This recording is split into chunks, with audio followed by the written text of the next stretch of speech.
Hello everyone. Today we are going to discuss about distributive shock, its types, etiology, signs and symptoms, and its management. షాక్లో third type వచ్చేసరికి distributive shock. ఈ distributive షాక్ను కూడా vasodilatory shock అని చెప్పేసి కూడా అంటారనమాట. ఈ షాక్ వచ్చేసరికల్లా బాడీలో ఉండే స్మాలెస్ట్ బ్లడ్ వెజల్స్లో నార్మల్ బ్లడ్ ఫ్లో అనేది ఎప్పుడైతే డిస్టర్బ్ అవటం జరుగుతుందో అప్పుడు బాడీకి కావాల్సిన sufficient oxygenated blood or nutritions అనే సప్లై అనేది ఉండదన్నమాట. So decreased blood supply to the tissues will lead to the decreased tissue hypoperfusion, hypoxia and finally shock. ఈ డిస్ట్రిబ్యూటివ్ షాక్లోకి వచ్చేసరికల్లా 3 టైప్స్ ఉంటాయి. ఫస్ట్ వన్ వచ్చేసరికి సెప్టిక్ షాక్, సెకండ్ వన్ వచ్చేసరికి anaphylactic shock and third one వచ్చేసరికి neurogenic shock. So first one septic shock చూసుకున్నట్లయితే కనుక ఈ infectious causing agents like bacteria or virus or parasites or fungal infections ఎప్పుడైతే మన బ్లడ్లోకి కానీ బాడీలోకి కానీ ఎంటర్ అవుతాయో ఈ ఎంటర్ అయిన ఈ ఇన్ఫెక్షియస్ కాజింగ్ ఏజెంట్స్ ఏం చేస్తాయి అని అంటే మన ఇమ్యూన్ సిస్టమ్ని ట్రిగర్ చేస్తుంది అనమాట.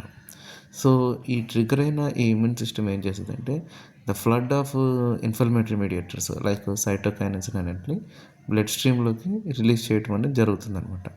సో ఈ రిలీజ్ అయిన ఈ ఇన్ఫ్లమేటరీ మీడియేటర్స్ ఏవైతే ఉన్నాయో ఈ సైటోకైనిన్స్ మన బ్లడ్ వెసల్ యొక్క ఎండోథీలియంని డ్యామేజ్ చేస్తాయి అన్నమాట. సో ఎప్పుడైతే ఈ బ్లడ్ వెసల్ యొక్క ఎండోథీలియం అనేది డ్యామేజ్ అవుతుందో మన బ్లడ్ వెసల్లో ఉన్న ఫ్లూయిడ్స్ అనేవి ఈ ఇంటర్స్టిషియల్ స్పేసెస్లోకి అంటే టిష్యూ స్పేసెస్లోకి లీక్ అయిపోతూ ఉంటాయి అన్నమాట. ఈ ఎండోథీలియం బ్లడ్ వెసల్ యొక్క ఎండోథీలియం డ్యామేజ్ అవటం వల్ల ఈ బ్లడ్ వెసల్లో ఉన్న ఫ్లూయిడ్స్ అనేవి ఈ ఇంటర్స్టిషియల్ స్పేసెస్లోకి లీక్ అయిపోతాయి అన్నమాట.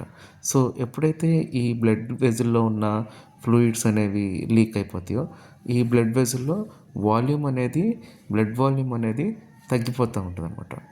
సో ఈ బ్లడ్ వెసల్లో ఉన్న ఈ నార్మల్ బ్లడ్ ఫ్లో అనేది డిస్టర్బ్ అయిపోతూ ఉంటుంది అనమాట. సో ఎప్పుడైతే ఈ బ్లడ్ వాల్యూమ్ అనేది తగ్గిపోతుందో ఆటోమేటిక్గా బ్లడ్ ప్రెషర్ అనేది తగ్గిపోతుంది అనమాట. సో ఈ బ్లడ్ ప్రెషర్ తగ్గడం వల్ల ఏమవుతుందంటే sufficient oxygenated blood or nutrition supplement అనేది టిష్యూస్ ఆర్ ఆర్గన్స్కి ఉండదన్నమాట. ఎప్పుడైతే ఈ సఫిషియంట్ ఆక్సిజనేషన్ అనేది ఉండదో it will leads to tissue hypoxia and finally shock. So distributive shock యొక్క సెకండ్ టైప్ వచ్చేసరికల్లా ఎనాఫిలాటిక్ షాక్. ఈ ఎనాఫిలాటిక్ షాక్లో మనం ఎప్పుడైతే ఎలర్జెన్స్కి కానీ సర్టెన్ టైప్స్ ఆఫ్ ఇన్సెక్ట్ స్ట్రింగ్స్కి కానీ మెడికేషన్స్కి కానీ or some types of food మెటీరియల్స్కి కానీ ఎప్పుడైతే మనం ఎక్స్పోజర్ అవుతూ ఉంటామో ఈ ఎక్స్పోజర్ అయిన టైంలో మన ఇమ్యూనిటీ అనేది ట్రిగ్గర్ అయ్యి మన బ్లడ్ స్ట్రీమ్లోకి హిస్టమైన్ని రిలీజ్ చేస్తుంది అనమాట. సో ఎప్పుడైతే ఈ హిస్టమైన్ అనేది బ్లడ్ స్ట్రీమ్లోకి రిలీజ్ అవుతుందో ఈ బ్లడ్ వెసల్స్ ఏవైతే ఉంటాయో అవన్నీ డైలేట్ అయిపోతాయి అనమాట. వైడ్ స్ప్రెడ్ వ్యాసోడైలేషన్ అనేది అవుతుందన్నమాట. సో ఎప్పుడైతే ఈ వైడ్ స్ప్రెడ్ వ్యాసోడైలేషన్ ఏదైతే అవుతుందో అప్పుడు ఏంటంటే మన బ్లడ్లో ఉన్న ఈ ప్లాస్మా ఆర్ బాడీ ఫ్లూయిడ్స్ అనేవి ఏమవుతాయి అంటే ఈ ఇంటర్స్టిషియల్ టిష్యూ స్పేసెస్లోకి అనేవి వెళ్ళి అక్యుములేట్ అయిపోతూ ఉంటాయి అనమాట. సో దీనివల్ల ఏంటంటే బ్లడ్ వాల్యూమ్ అనేది తగ్గిద్ది అనమాట. సో ఎప్పుడైతే బ్లడ్ వాల్యూమ్ అనేది తగ్గుతుందో మనం అప్పుడు హైపోటెన్షన్ అనేది చూస్తాము, టిష్యూ హైపోపర్ఫ్యూషన్ చూస్తాము, హైపాక్సియా చూస్తాము, which finally results to shock. So అలాగే ఈ హిస్టమైన్స్ రిలీజ్ అవటం వలన ఈ ఎయిర్వేలో ఉన్న ఈ మజిల్స్ ఏవైతే ఉన్నాయో అవి కన్స్ట్రిక్ట్ అవుతాయి అన్నమాట. సో దీనివల్ల ఏమవుతుందంటే బ్రాంకియల్ కన్స్ట్రక్షన్ అనేది చూస్తాం అనమాట. దీనివల్ల ఏమవుతుందంటే బ్రీతింగ్ డిఫికల్టీ అనేది ఫీల్ అవుతూ ఉంటాడు పేషెంట్. సో డిస్ట్రిబ్యూటివ్ షాక్ యొక్క థర్డ్ టైప్ వచ్చేసరికి న్యూరోజెనిక్ షాక్. సో ఈ పారాసింపాథెటిక్ నర్వస్ సిస్టమ్ డ్యామేజ్ అవటం వల్ల ఈ న్యూరోజెనిక్ షాక్ అనేది చూస్తాం అనమాట. జనరల్గా వచ్చేసరికల్లా ఈ సింపాథెటిక్ నర్వస్ సిస్టమ్ యొక్క నర్వ్ ఫైబర్స్ అనేవి మన thoracic or lumbar region of the spinal cord నుంచి అరైజ్ అవుతాయి అనమాట. అండ్ వీటి యొక్క ఫంక్షన్స్కి వచ్చేసరికల్లా fight and fight response like increase in heart rate, blood pressure and bronchial dilation అనేవి చూస్తూ ఉంటాం అనమాట.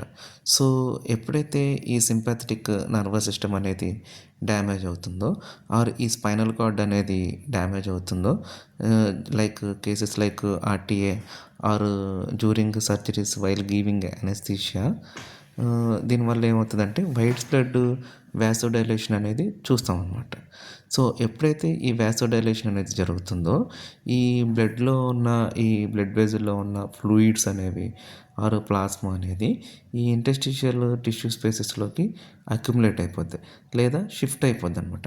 Which leading to hypotension. ఈ హైపోటెన్షన్ ఎప్పుడైతే ఉంటుందో మనకి ఆటోమేటిక్‌గా డిక్రీజ్డ్ టిష్యూ పర్ఫ్యూషన్, హైపాక్సియా అనేది చూస్తాం అనమాట.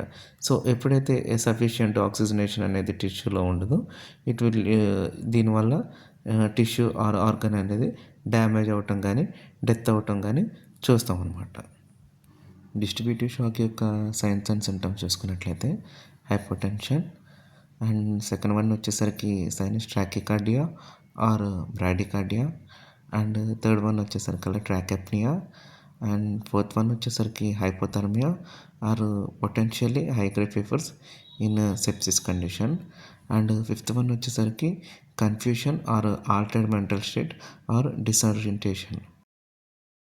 అండ్ అబ్స్ట్రక్టివ్ షాక్ యొక్క మేనేజ్మెంట్కి వచ్చేసరికి ప్రైమరీగా సపోర్టివ్ కేర్ అనమాట. ఫస్ట్ వచ్చేసరికి oxygen therapy or mechanical ventilation and second one వచ్చేసరికి ఐవీ ఫ్లూయిడ్స్ పెట్టుకోవటం, వాసోప్రెసర్స్ అండ్ సైమల్టేనియస్గా ఏంటంటే మనం కాజ్ని ట్రీట్ చేయాలన్నమాట by giving antibiotics or epinephrine or antihistamines or steroids.